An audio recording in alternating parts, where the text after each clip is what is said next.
Noi come Confindustria, anche a livello nazionale, i messaggi li passeremo forti. Ieri c'è stato un trilaterale, secondo me, significativo con Confindustria appunto italiana, tedesca e francese e con la presenza anche della Presidente Metsola, quindi penso che i messaggi noi li passeremo in maniera chiara e forte. Abbiamo bisogno di più Europa, soprattutto di fronte a due colossi che continuano a crescere anche nelle economie che sono le economie del futuro e quindi dobbiamo sicuramente non essere da meno rispetto a Stati Uniti e Cina. Confindustria Veneto Est, attraverso la voce dell'Associazione Nazionale degli Industriali, è pronta a far sentire all'Europa che va delineandosi le proprie richieste perché, spiega il presidente uscente Leopoldo Destro, le sfide future che le imprese dovranno affrontare saranno sempre più difficili e complesse.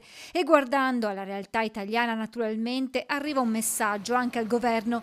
Tra le richieste che osa Destro il bisogno di investimenti che devono andare nell'ottica di affrontare le diverse transizioni, ma anche dell'essere più competitivi e ancora una modifica nei tempi e nei modi di Industria 5.0. La nostra richiesta è di cambiare le percentuali dell'IRES per gli utili che vanno reinvestiti all'interno dell'azienda, bene il cuneo fiscale perché dobbiamo guardare anche ai nostri collaboratori, che diventi però permanente. Alla vigilia dell'Assemblea Generale 2024 di Confindustria Veneto Est, che segnerà il passaggio di testimone al vertice dell'associazione, il presidente uscente Destro traccia un bilancio del biennio fondativo avviato nel gennaio 2023.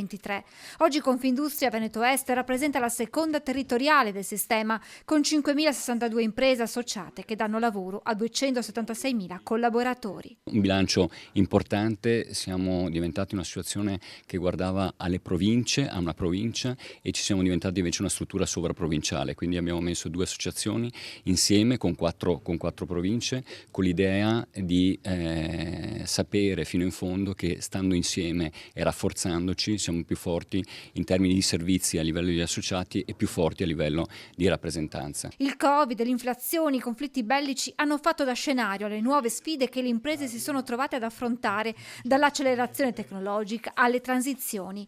Il territorio deve crescere, sottolinea ancora Destro, per andare incontro agli scenari futuri. Chi attrarrà più risorse in termini di capitali finanziari, umani, culturali saranno le grandi metropoli, le grandi megalopoli. Noi dobbiamo ragionare in tal senso.